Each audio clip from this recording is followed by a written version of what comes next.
everyone, and welcome to a new series of videos. I thought, as you see behind me, there's a whole array of board games. I love board games. I've always loved board games, but this day and age you don't really get too much time to play them.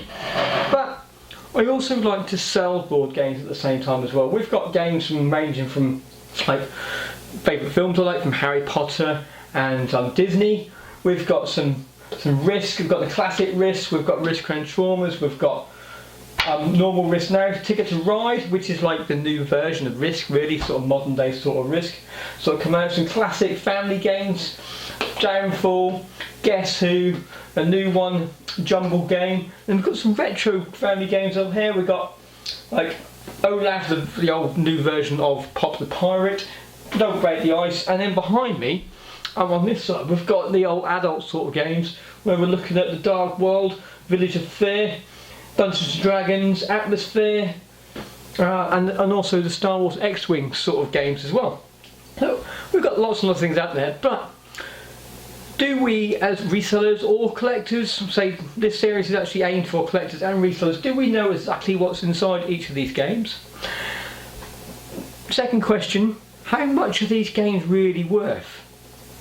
And third question, if I was going to sell it, how would you sell them? Yeah, are they better off selling the games as a complete game? Are they good just for selling the games as parts, or do you go right down to picking one of these games up and splitting it down to individual pieces? Well, on the next video, these videos coming up now is going to break these games down and some more games as well. I'm going to tell you those questions: how much are they worth, what contents they have, and roughly the gameplay, and also how do you sell it? Yeah, from breaking it right down to the individual pieces, right down to selling a complete game. I'm also creating a spreadsheet for every single game which I review and look at as well, to write down exactly what's inside the contents. It's also going to tell you on the spreadsheet how much the game is worth 100% complete, how much you can sell the game for partial complete, and how much you can sell individual pieces to work out the difference.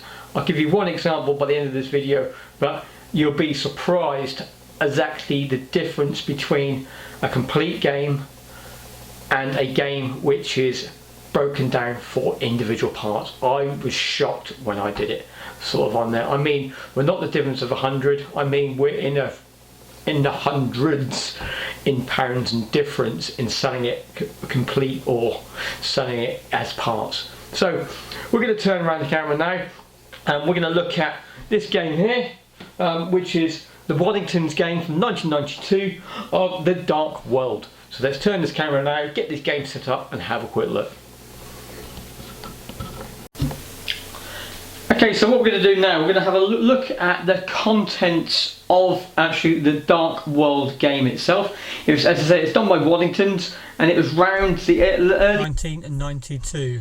Remember, I picked this up in a bargain bookshop, actually in Norwich itself. So the game I've got here is 99% complete. There's only a couple of things missing, but what I'm going to do, I'm going to go through what you should have and what to look out for. And a few sort of pieces which you might want to consider looking at the possible repairs and that to the set itself. But there was actually 3 games in the series. We're going to be looking at 2 of the games, because I own 2 of the games. I own the Dark World, which is the one you've got here, and the Village of Fear. The Village of Fear is a more desirable one. You're looking about £150 upwards for a 100% complete game. For the Dark World, you're really only looking around about £30–40. But there's still lots of good value in this, because as we're going to look at very shortly, you're going to find out there's parts of this game, the game itself is probably not worth as much as what it would be if you split it up.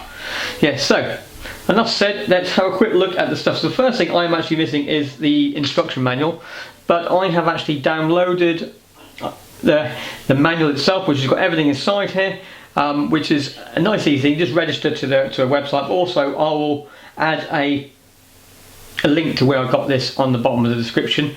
But this has the game set up, but the best and most important thing as well, it also has the contents which you can go through as well. So the game board, it has 2 game boards which we've got, which is just here. You can see they are two boards which are stuck together just by these little plastic clips. If you can't actually see what I'm pointing to, these little plastic clips which are just here, and it comes with. It needs 6 clips to actually hold the castle and 2 spare. Yeah, so I've got 6 clips, 3 down there and 2 on the side, but actually I've got another further 2 as well, so I've got 4 spare. So I'm actually quite lucky actually on there. But starting with the instruction manual, you need 4 heroes. So the heroes we've got currently are these ones here, and the heroes, what they all have on them, they all have a so the heroes, they all have a little dial on the bottom of it which you can turn around to indicate the wounds. They all start with 8. They've got a little handle here so they can hold. They start with a basic weapon, which is the gold, or which is the pewter sort of weapon, and then as they go through the game they find the golden weapons, which the golden weapons are held inside little chests. So there are 4 chests the actual set comes with. So we've got 1 chest here, we've got 1 chest over here, 1 chest there, and there's 1 chest over there. So it comes with 4 chests, and it's up to Crackle, the main person who controls the battle, or the dungeon master if you think about if you're thinking about Dungeons and Dragons. So he's over there. You have 4 of these characters. You've got different ones. You've got a barbarian, a knight, a ranger, and a dwarf. Yeah, so there's 4 different ones. Yeah, there will be some close-up pans and sort of shots of these what I'm talking about as well. So it comes with 4 heroes, and as I said, it comes with 4 weapons. You've got 4 basic weapons, and you've got 4 gold weapons. And as I say, they all start off with the basic weapons, which are just here, and then as they go through the game they come and find the 4 golden weapons, which I've got characters holding them currently around the game. 3, 4. You've got the 4 sort of golden weapons. Again, these things are desirable. These things will go missing. That's the other things what people are always looking at buying. If you haven't got a complete set where your set is completely damaged, these are things we can look at splitting up. It has 4 of these little plastic trays where each are colour coded to the person you're playing with, and it holds a hit and miss cards, which there are 32 of them inside the deck. Yeah, so you've got 32 cards. And there are these cards over here, and you've got hit and miss cards, and they get shuffled and sent out randomly, and they live inside there. Oh dear, I've just dropped everything on the floor now. The next thing the tray holds is the coins. There are 25 of these coins in so we've got them just here. There's 25 of the coins actually inside the deck or the pack, and they're different denominations. So you've got 5 number 1s, you've got 5 number 3s, 4 number 5s, 7 number 2s, which we've got probably around here somewhere. I've got the 2 somewhere. There we go, 2s, and you've got 4 number 4s. Yeah, so they are the ones you actually got inside your pack, and they live inside there, or they live inside the Dungeon Master's little base camps, which lives in here. The Dungeon Master's base camps, and also these trays, is also where you put all the special abilities and things which they find when they battle monsters, and that they can have a chance of winning these things.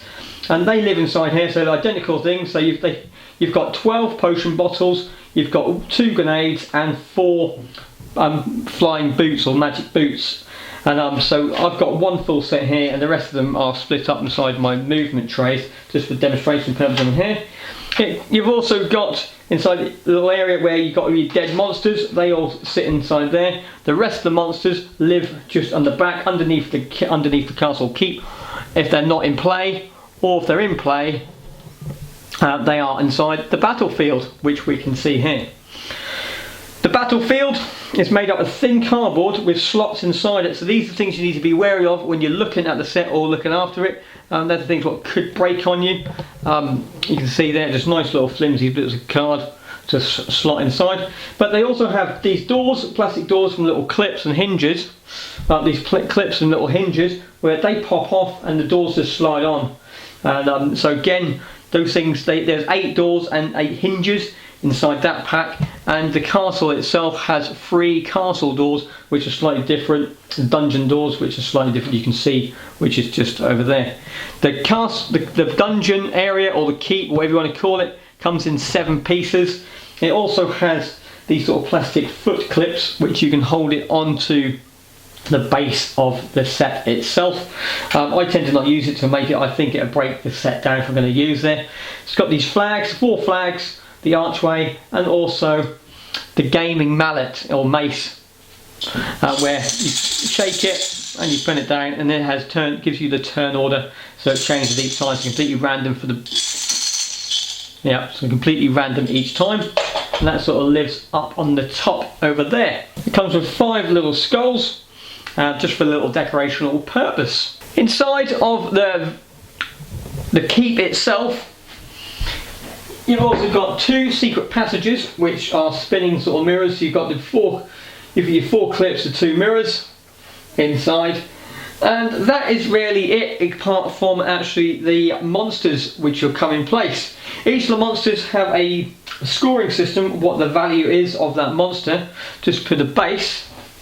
And when you look at them, if I look at this monster, well, which one we're looking at? Yeah, it's got a number 4 which is on the bottom, and they're brown. And when in the instruction manual, it actually told you which colour ones should go to each of the monsters. I'm actually one of these missing. Other than that, all my monsters are complete. So, monster wise, what should we have inside the set? So we'll just reposition ourselves and we can see the monsters. Okay, I did forget to mention the dice. The dice you have 3 attack dice, which are just 6-sided with the swords on top of it, and they detect how many hits you need to make to the monsters. I'll come around the other side. They need to take this how many hits on the monsters. Depending on what weapon you have, either the golden weapon or the pewter weapon, is how many extra hits you get onto that monster until it's actually taken out. So you got 3 attack dice, so you can find how many dice you got here, and you also got a 10-sided dice. I am actually the current 10-sided dice missing from this set, so I've just taken one out of my D&D pack and put it onto there. But they are the dice which you should be looking for. So for the monster wise, you are looking for one of the main characters. So he is the Korak. You're looking for one of him, and he comes with a 7. And he comes with a 7 on the base. Mine one Manicore, and he's got a red 6 on his base. He has a red 6 on his base. We've got one Reaper. And his job basically is to, when we roll the 10-sided dice, there's 1 to 9 along the board, which is along the side, and you roll that and he goes between that row and then fights whoever's hero is inside that row as it comes over. You're meant to have 2 mummies, and say on the base of these are dark blue, and you got 5 on one of them, and the one which I'm missing is meant to have a number 3 there, so I'm missing a card. It should have number 3 on the bottom of that one. But you should have 4 ogres. Say I'm missing one of the ogres, and on the bottom of these are brown, so you've got a brown 3. There's meant to be a 1 brown 2, 1 brown 3, and 2 brown 4s. Yeah, and I'm missing the brown 2 one. Right, so you've got 4 skeletons, and on the base of these are all light blue. So you've got a 2, a 1, a 2, a 3, and a 4 sort of on there. I haven't glued any of mine. None of mine have been glued or painted or anything, or a couple of them have been painted on the original set, but none of these ones. And the last thing we have is the orcs. There's 8 orcs inside of here, and they've all got green on the bottom of their base, and I've got all of those. So we've got, it's meant to have,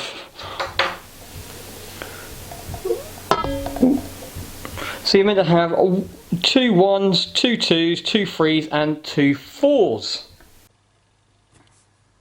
Okay, so what I've done now, I could bring you onto the computer, just have a quick look at some of the listings we've got currently. So currently you can see that a boxed Dark World fully complete board game is listed for £50 with £6.95.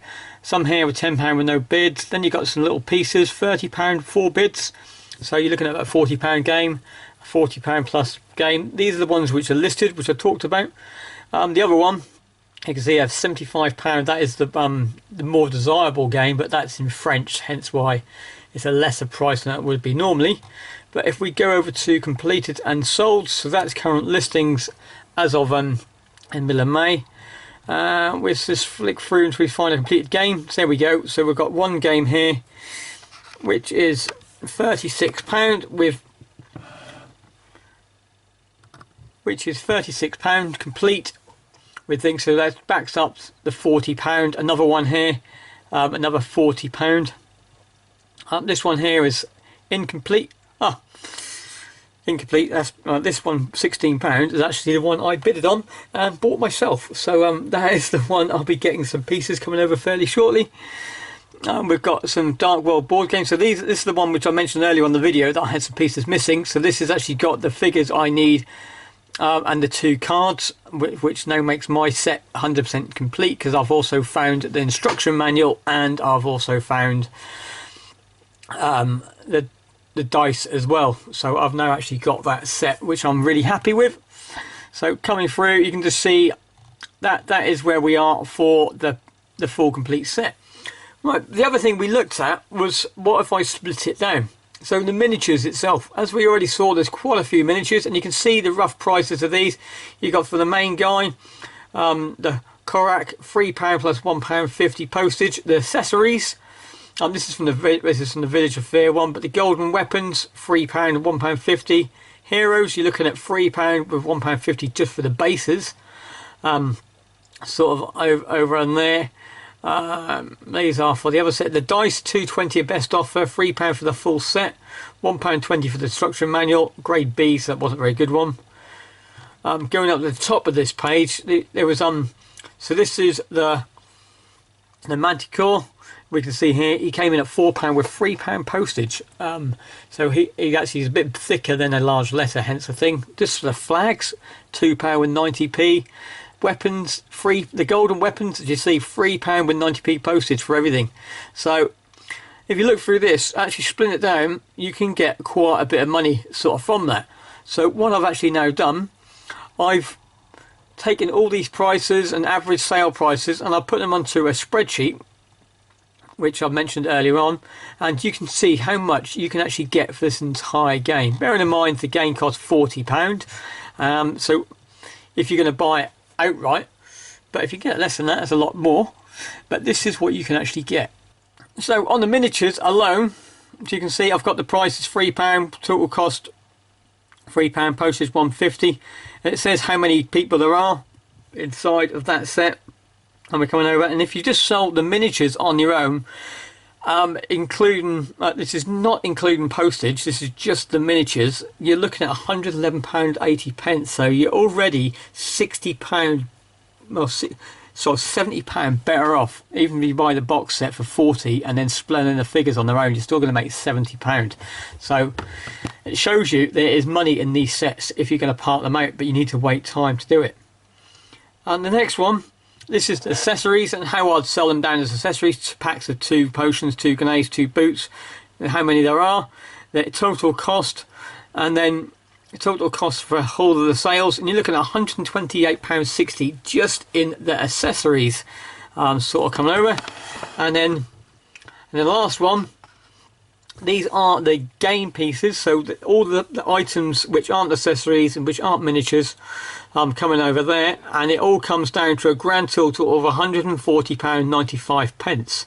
So that is just the pieces itself, the dice, the cards, the wall clips, everything split up. So you can get the entire total for selling this game in parts for £384.35. That is the prices at the middle of May 2020. So if you can buy the game, if you want to buy the game for £40 and buy it full price, and I'm quite happy to sit there and sell it slowly ticking over, you can make a fair £340 profit, and then on top of that you got the postage and packaging, so you're quids in there really, aren't you? Okay, so I hope you liked that little one there. I hope you get shocked just as much as me for the Dark World game, from £30 to £40 complete, right through to £340. Ooh, excuse me, right through to £340. In breaking the pits down to just individual pieces, like for £1.20. And that was also minus the postage and packaging as well, as we just saw. Most of these things are like 90p, £1.20, £1.50, £3 postage and packaging. So the prices are astronomical sort of difference sort of on there. So we're going to look at the next one. We're going to look at, I don't know which one, I'll decide which one I want to pick up, but you'll see that. And that spreadsheet which I mentioned and the one you just looked at just now, you can either make your own, or I'm going to make these things available soon on Etsy, where you can go over to my Etsy shop and you can pick that up for not much at all. I mean, I'm not going to put a price on it because I don't know how much, but I mean, it's going to be hardly anything. It's just to help support the channel, and it takes time to sit down to review these things and to write these spreadsheets for you lot out there. It just helps me a little bit. If you want to check out the Etsy store and pick up any of my electronic spreadsheets I use, you can go over there and see basic tax return forms. You can see profit and loss forms. You can see sort of databases to see what games have and how much those games are actually worth as well. So check out the old Etsy store and you'll see that, along with all the other stuff I sell at in bushcraft, these sort of stuff. But that's it. Hope you enjoyed this, and check back for this rest of this playlist, the board game breakdown, and then get a bit of knowledge. Find something that you might not have known about, or find a game which actually you kind of like the sound of and you want to go get it yourself and see how much it's worth. And then maybe if you buy the game, is it worthwhile you buying these individual pieces for your own collection, or is it worthwhile you buying these individual pieces just to make the game? Things like, if you've got a nice game, as I say, the Transformers Risk, I don't know how much it's worth at the moment, but if you say it's worth, it's only missing one or two pieces, and it's a difference between selling the game for £10 parts or selling the game for £30 complete, and just putting out £3 or £4, yes, I would probably say I'd do that for a quick flip. But again, it's all about how long do you really want to sit on that game. Are you willing to sit there and spend months or even years to sell every single part of that game, or do you just want a quick turnaround and get it out, buy the game for a couple of £pounds from a charity shop, check through the game, quickly buy one or two pieces from eBay or another seller, put it in there and get it out within a week or so of picking it up? Or do you just want to get it out for parts? But that is your own prerogative and how you want to sell and how you want to run your shop. But these are just suggestions on what you can actually get out there. But that's it for me now. I hope you enjoyed this. Put a like, comment, subscribe, share this video. If you want, check out my Etsy shop as well, and to see what I've got there. Every little thing to help support this channel, and I can keep these videos growing and also giving you support sort of out there. That's it for now.